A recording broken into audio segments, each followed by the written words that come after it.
We thank you all for joining us here today for our class. Today's class is sponsored. We're going to thank our sponsor. It's sponsored by Lynn and Mordechai Ben-Dat. We thank them for sponsoring the class. And who are they sponsoring it in honor of? In honor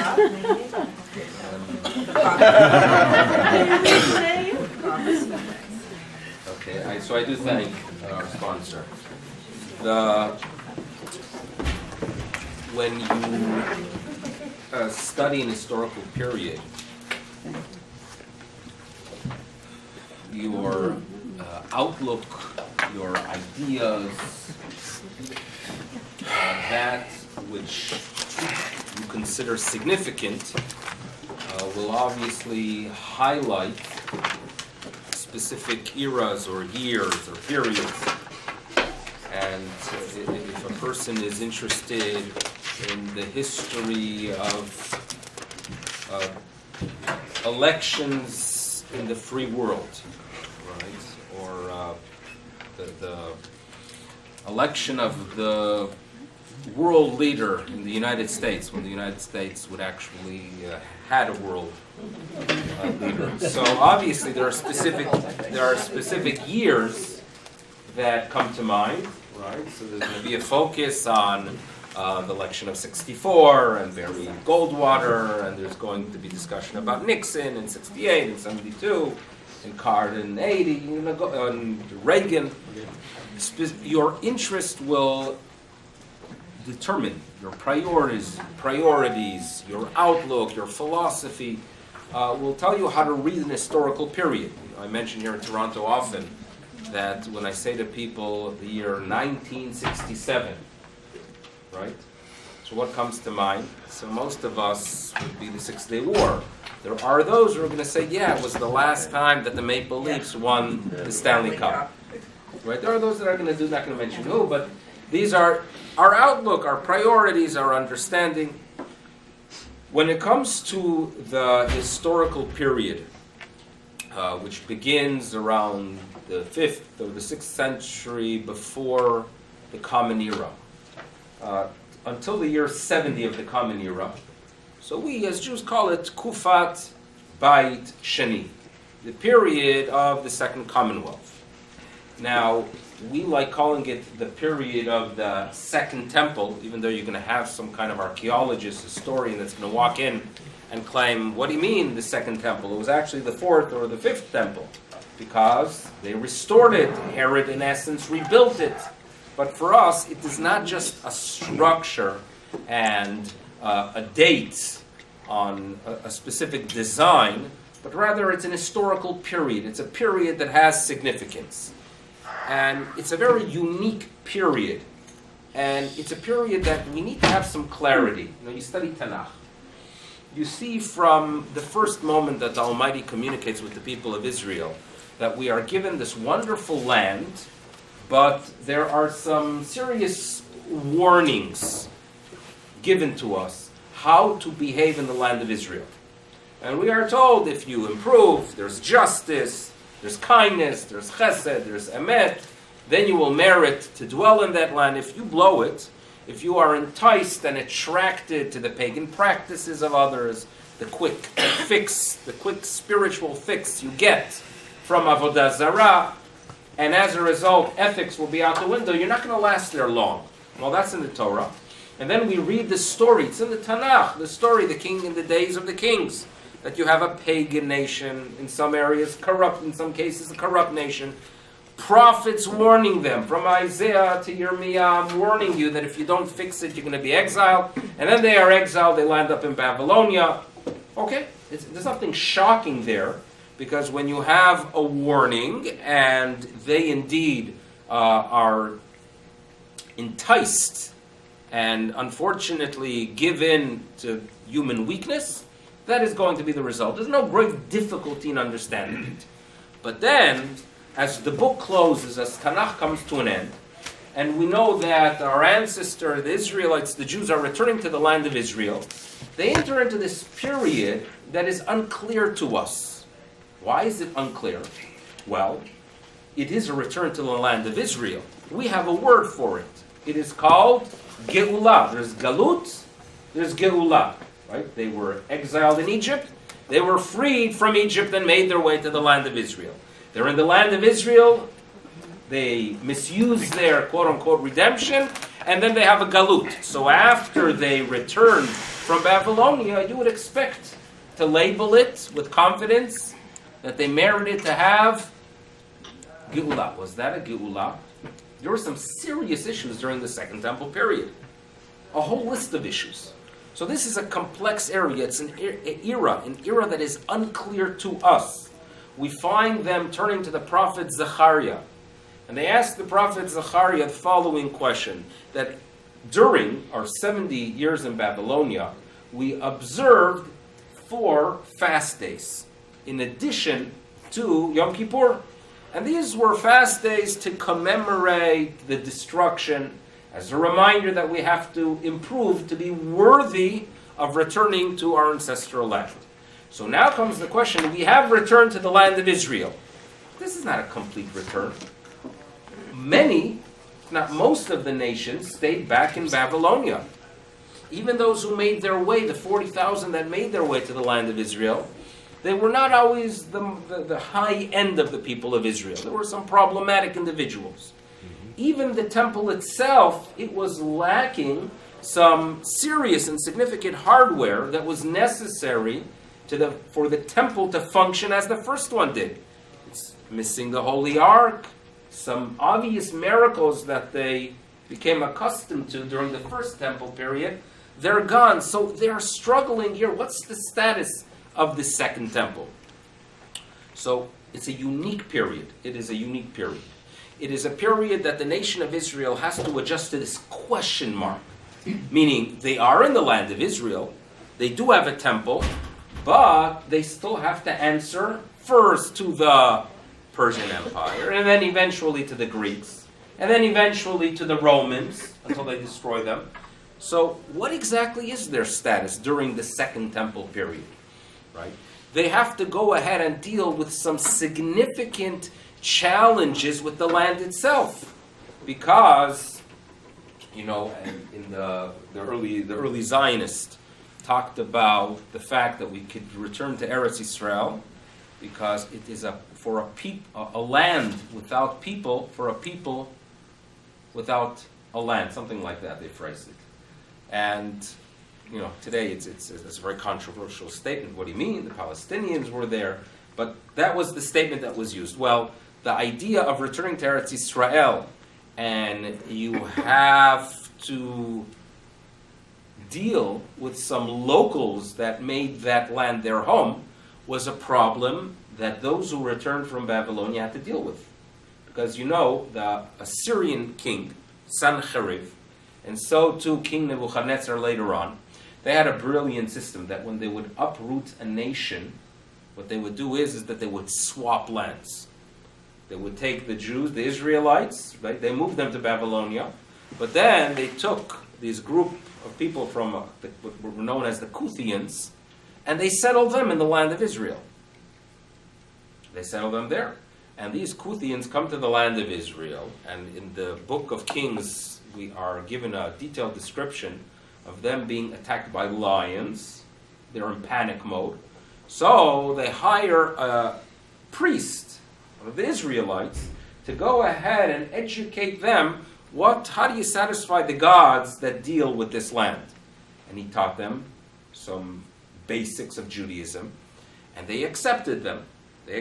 So they come to the land of Israel, but the problem is that these Kuthians accepted and they converted, quote unquote, to these values of Judaism, but they're not going to let go of their old minhagim. In other words, they still had some pagan practices. So it was a serious question. What was their status? They converted for problematic reasons, but they do believe in the God of Israel, but at the same time, they were still worshiping these forces that they brought with them.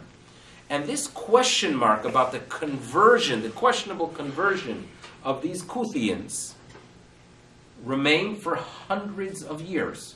We find rabbis, 400 years after the events occur, 500 years perhaps after the events occur, They are still struggling. What is their status? They act like Jews, they sound like Jews, they kugel, they cholent, right? They even have a sense of humor, but the reality is, they still have this avodah zarah. What is their status? This is a very serious problem. So here you come back to the land of Israel. You come to Eretz Yisrael. This is your home, and you have to deal with these complex questions. Okay. Now, another significant event that really identifies for us the Second Temple period is, of course, the holiday of Hanukkah. It is the only holiday, as we know, it is the only day that is after the text of the Tanakh is complete. It is the only holiday when we are actually celebrating nowadays something that occurs during the Second Temple period. And this is around the year 167 before the Common Era, 200 and something years before the destruction, that we regain control. And it becomes a holiday when we identify, we relate to that period, we actually go ahead and light at home a vessel that really has its place in the temple. And then, when you analyze that portion, when you analyze the story of Hanukkah, you realize that the behavior of those specific individuals that provided for us these wonderful events are the behavior, their attitude, their label are the exact same labels that are used by some very destructive parties that brought about the destruction of the Second Temple. And what am I referring to? Zealots. Zealots, people who have passion. People who, see the unseen. They could be a major pain, right? They could be the biggest mishugam. They could be nuts, the people that see the unseen. But they inspire us like no one else, right? When someone comes and there's excitement, right? We've read stories of the Holocaust, of people who had the ability to give courage, strength, right? To go ahead and rebuild. From the most inspiring stories, and there are many of them. There are many of them. But, one that comes to mind is that you had this Rebbe of Bobov. He's a young man, lost everything. They had an empire there in Europe. And he comes to North America, and he has perhaps a dozen people that are still his Hasidim. And he comes to the New York area, and he decides to rebuild. And he was already envisioning, as they were driving him through Borough Park, or 48th Street, or 43rd Street, or 13th, or 18th, and he's pointing to specific areas, and he says, that would be a good place for a Beis Medrash one day. Meaning this is a person that naturally you would expect him to collapse, right? And there are many people that had this ability to see the unseen, inspire others, uplift of others. Those are amazing. These are zealots, and that's what we celebrate on Hanukkah. People that go ahead and say, you know what? You think that because we're being persecuted by the Greeks, it's the end of Judaism?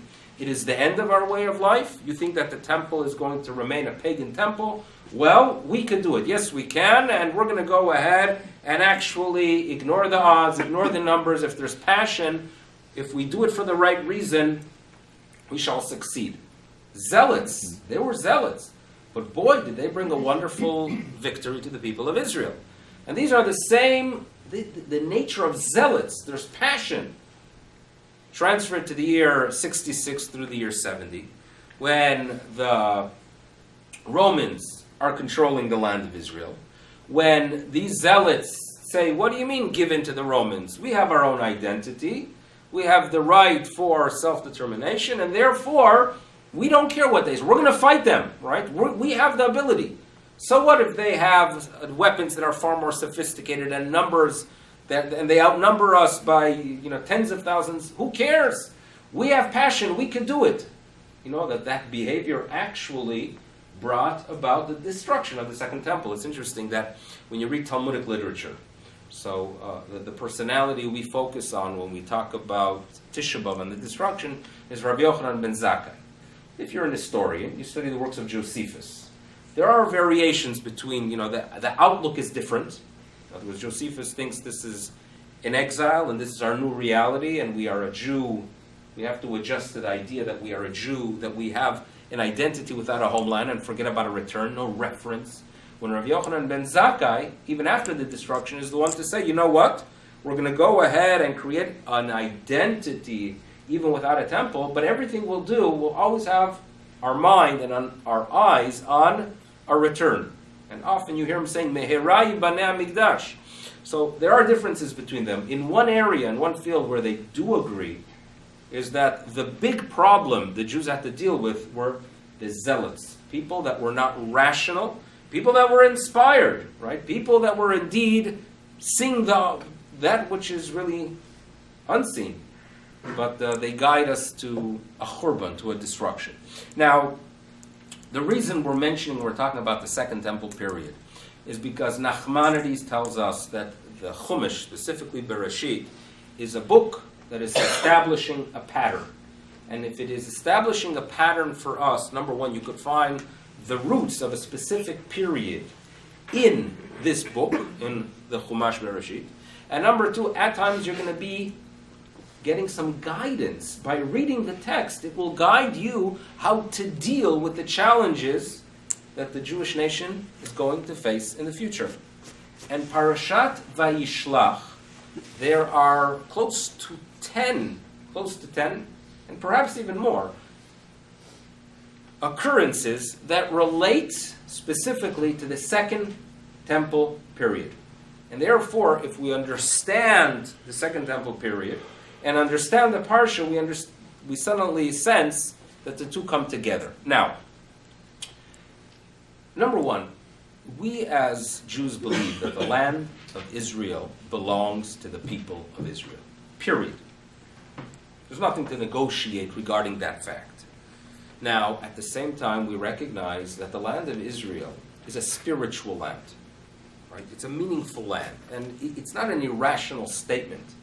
Because if you look at the news, right, and you look at the attention the world gives to this tiny land, and you could have the world collapsing, and of course everyone's going to blame, this little land. I mean, there are people out there right now, the Jimmy Carters in the world, and you had who was the foreign minister of Sweden, who says straight out that of course there's passion and the Arabs are angry, and of course in Paris they they destroyed the city in essence because they're angry for what the Jews are doing, right? So there's something irrational there, but suddenly we recognize if such absurdity exists, it must be, and if the whole world is always eyeing this land, this tiny country, it is always being eyed. When there could be on a daily basis thousands killed anywhere, right? In Nigeria and Syria, a little bit in Israel, so there's something we have to walk away with. We shouldn't just get upset.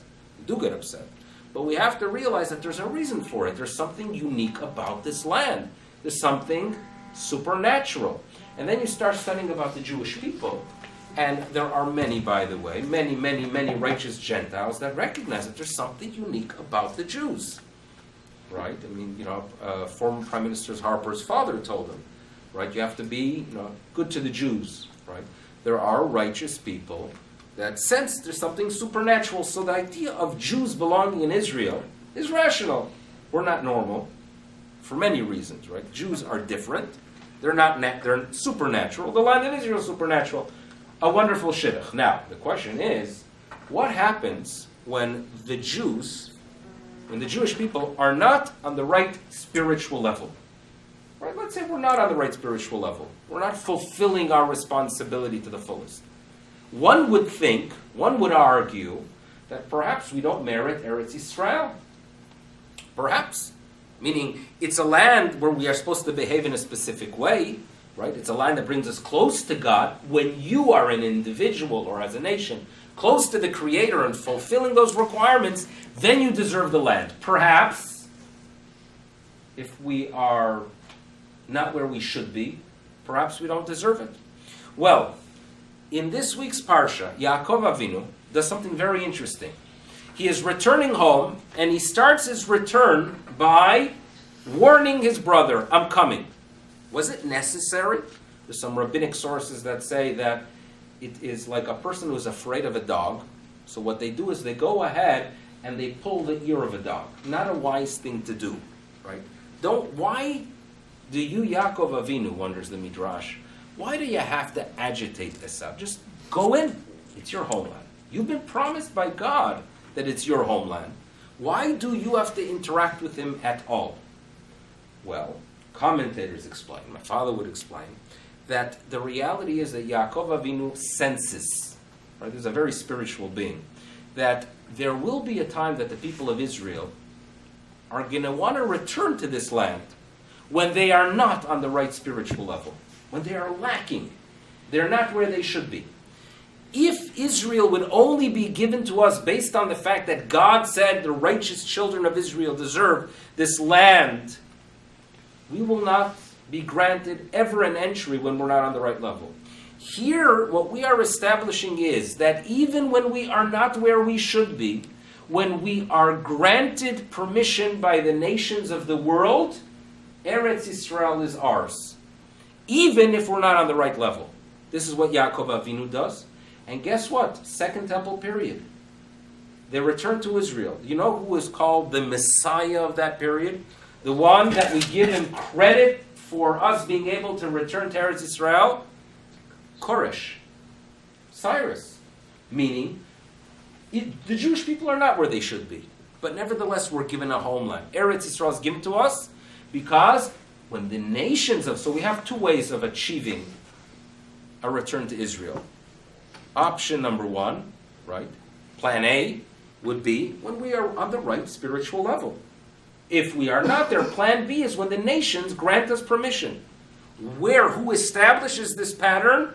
Yaakov Avinu. And it's very possible that he could have relied on plan A, but recognizes, sensing that there will be a time when they will not have the ability to achieve it, he establishes a plan B. Permission from Esav, permission from Cyrus. Cyrus is the one that grants us permission to return. And, obviously, November of 1947.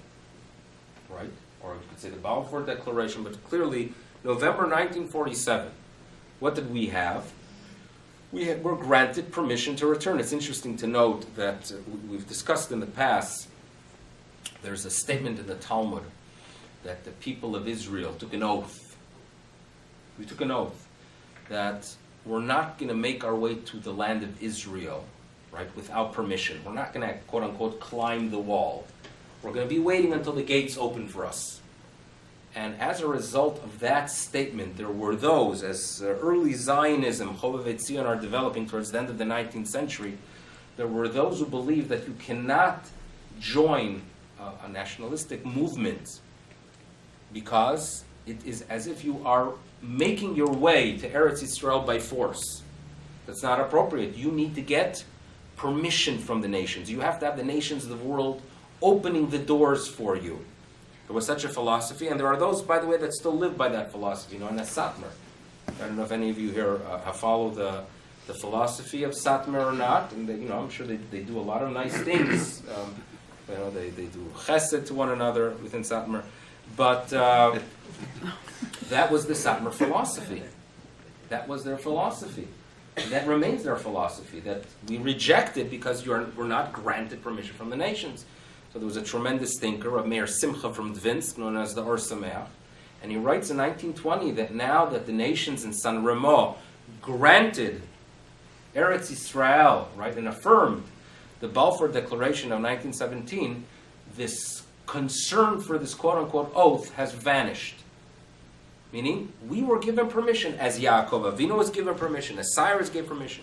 So what we are seeing here is that even the beginning of this week's portion starts off with establishing the pattern for the Second Temple period. So therefore, what I would like to do is go through some of them. It's interesting to note that when Yaakov Avinu hears that there is an attack on page 172, and he does something very interesting, that he divides the people with him into two camps. What symphony is that? I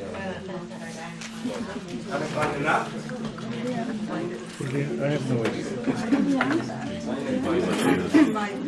Oh, the diamonds are here. The diamonds are here. He doesn't have his coffee. I was waiting for it.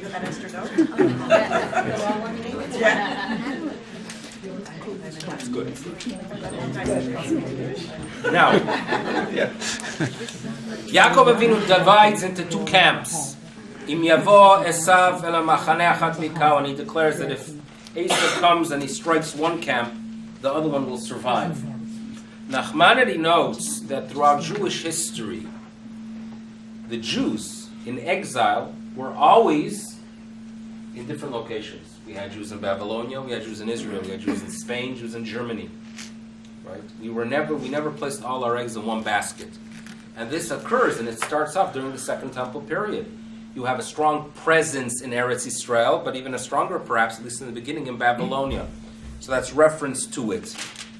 Now, the list continues, and obviously we're going to move forward to page 180. A very unfortunate event with Dinah, that she's taken by Shechem. The ones to react are obviously the zealots here, meaning Shimon veLevi, meaning she's taken. The family enters into negotiations. The negotiations were that if you circumcise, perhaps then we could have a pact with you and you could take our daughters. Their intention was two ways to view it. Perhaps they were planning, it seemed at least, that the plan was to weaken them physically and they could just take Dinah home. Perhaps some were of the opinion that before the Torah was given, mitzvot had a spiritual impact that would improve the individual. And perhaps if they were circumcised, they would be inspired, grow spiritually, and sense that the taking of Dinah was inappropriate and they would return her. That's perhaps what the plan was. But on page 184, Shimon and Levi have their own understanding of the best way to deal with it. And they pick up their sword on page 184, verse 25. And they come to the city. They kill every single male. They wipe the city off the map. Yaakov is extremely upset. And he claims that this is going to put me in a very a dangerous situation. I am few numbers, and the inhabitants of the land can destroy us. They say, listen, we cannot allow our sister to be treated like an harlot. Period. Meaning, don't give us these rational, dangerous situations. The numbers are against us. If it is something that's wrong, we're going to do it. These realities that you present are not ones we take into consideration. They are the Kanaim. So obviously, if this is something that is talking about Second Temple period, you know and we know very well that the thread, Maimonides tells us that the period leading to the Hanukkah miracle. The Hanukkah miracle was the fact that the Greeks controlled them and they took their daughters.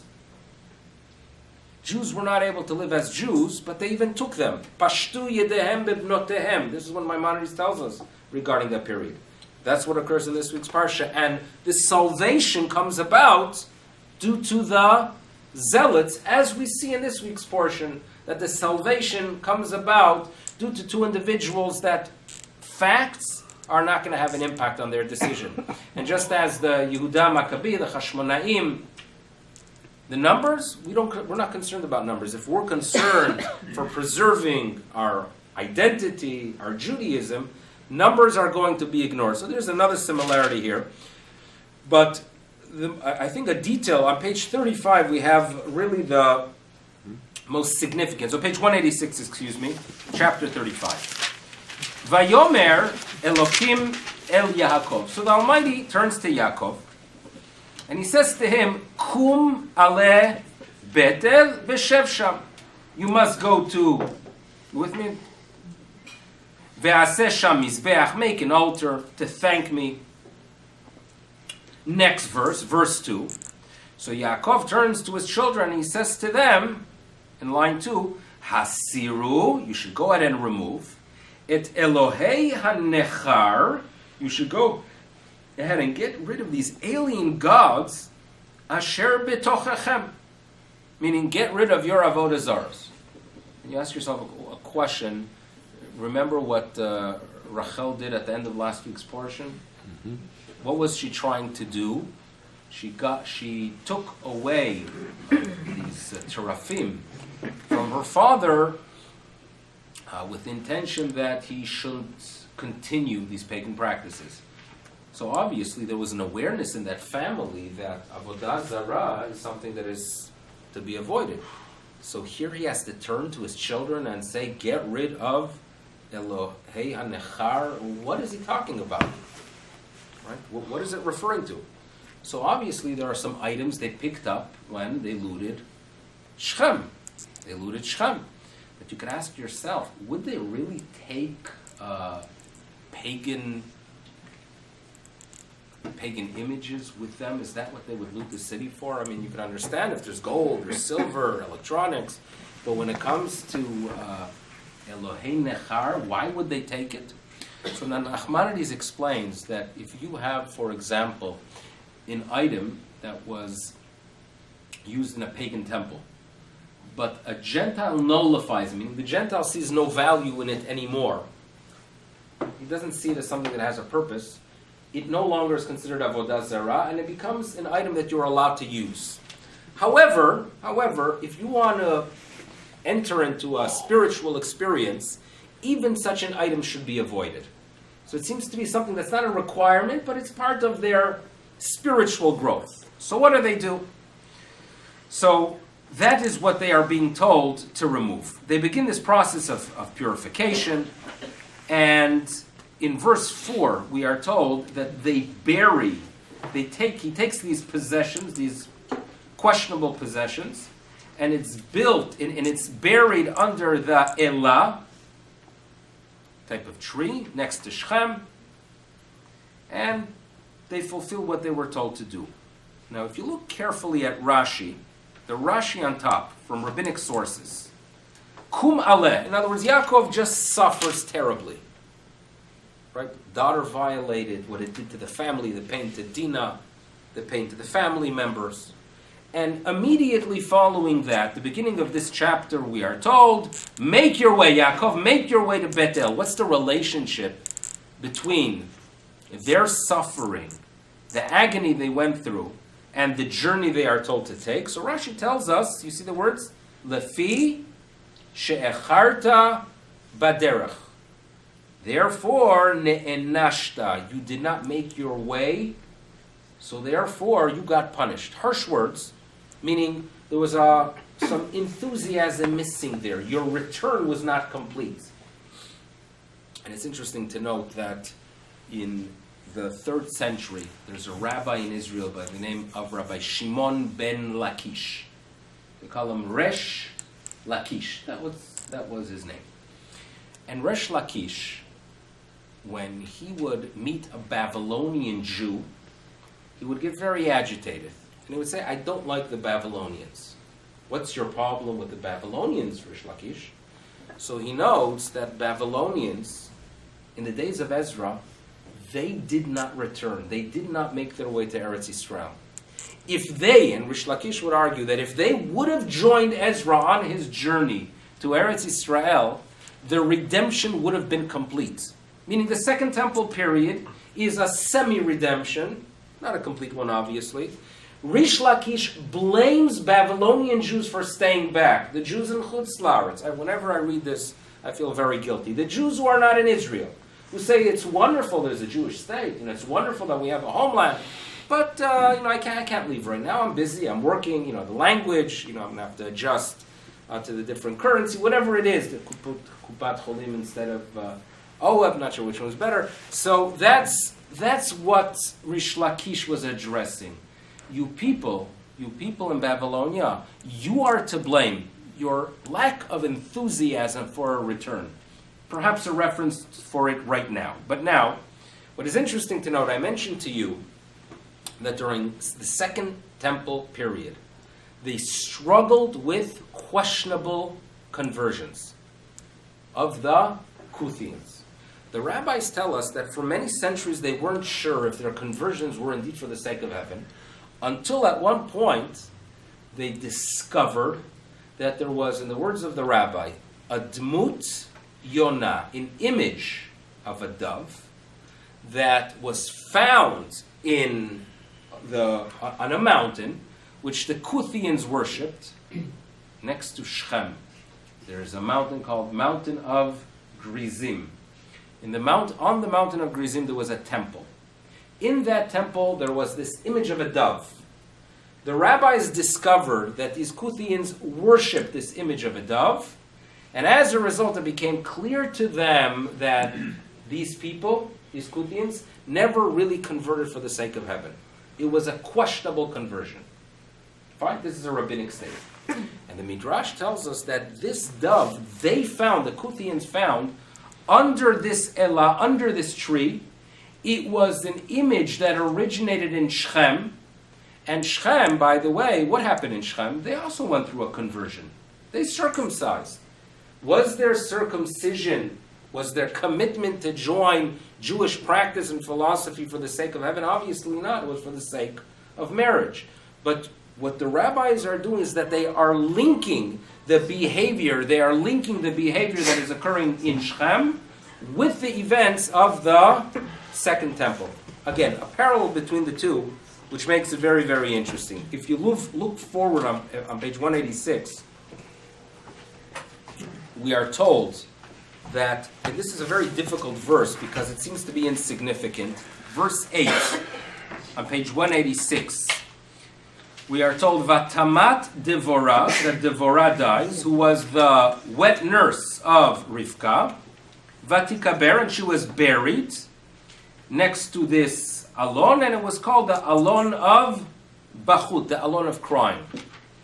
So commentators have great difficulty in understanding the significance of the passing of this woman. So Rashi shares with us that actually the person who died here, the woman who died here, was actually Rivka.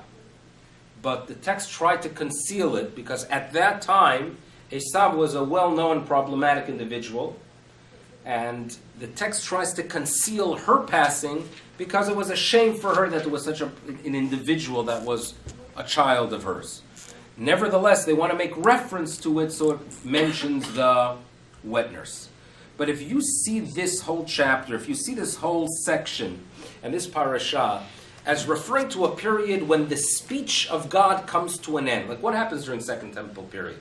What's the most significant difference between First Temple period and Second Temple period? The fact that they do not have prophecy. The dibur, the words of God, cease. There was as if a death of the word of God.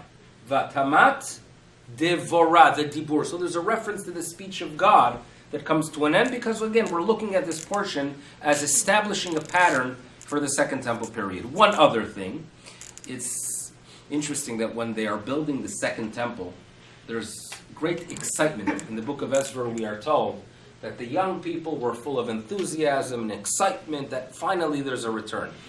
But we are told that at the same time that the youngsters were happy, the elders were crying because they remembered the First Temple and they recognized that this structure does not match anything compared to what they had in the past.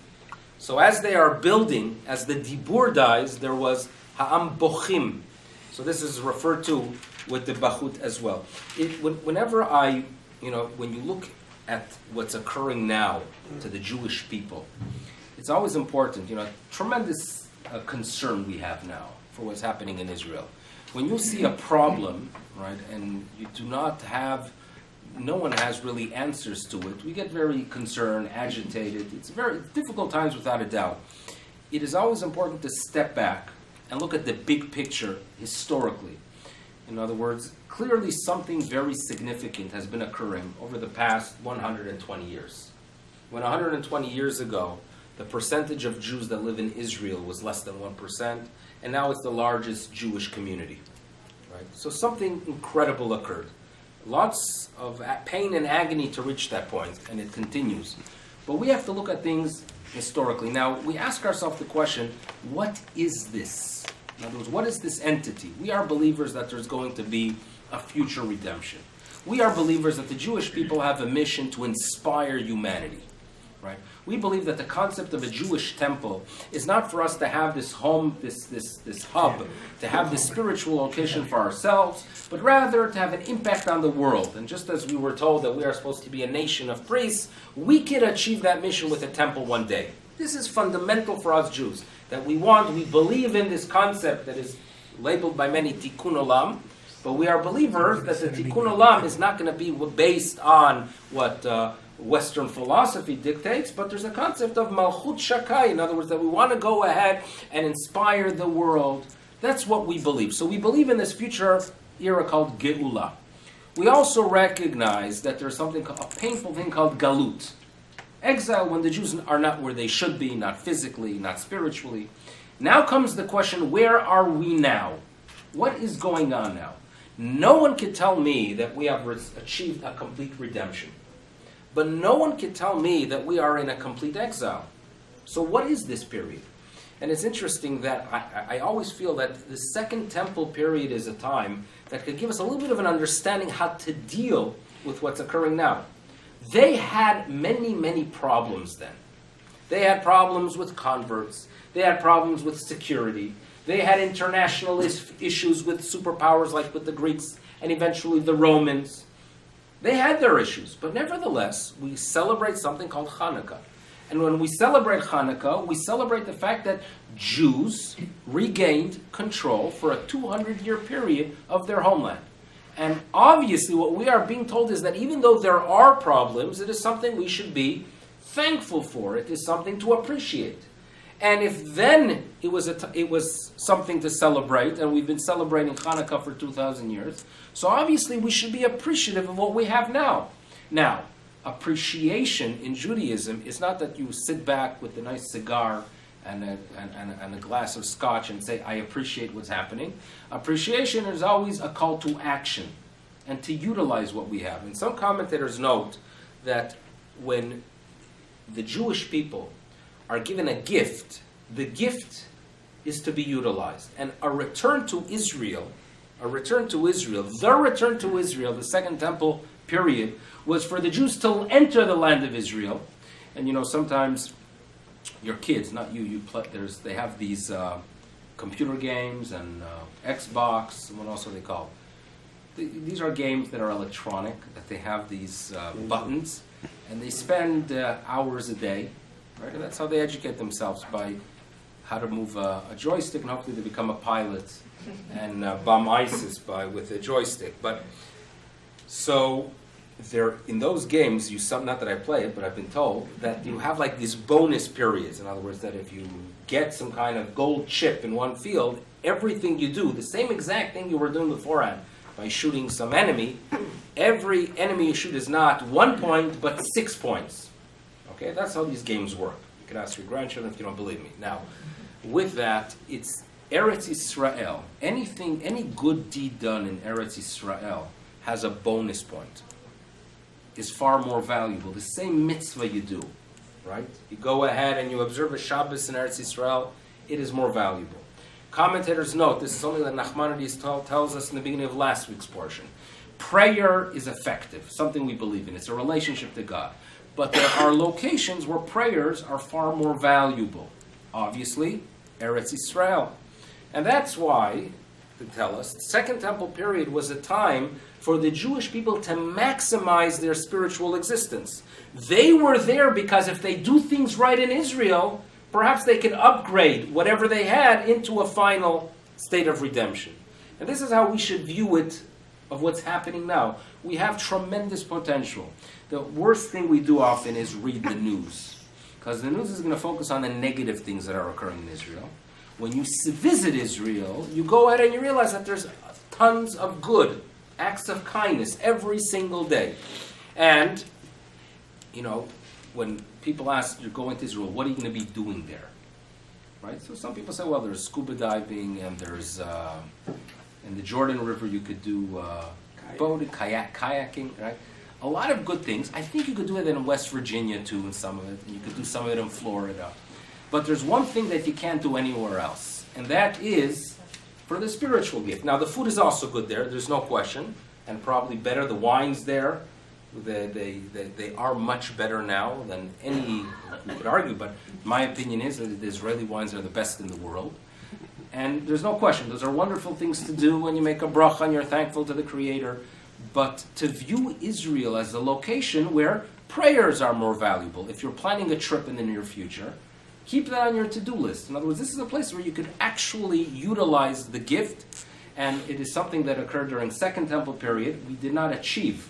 Mission was not accomplished, but I do believe that the return now, and perhaps what we could get our inspiration during times of difficulty, is that the many good things being done every single day in Eretz Yisrael are indeed going to be those things that will save us and bring us to the state we belong in. Thank you, everyone, for listening, and we'll see you in Bezrat Hashem next week.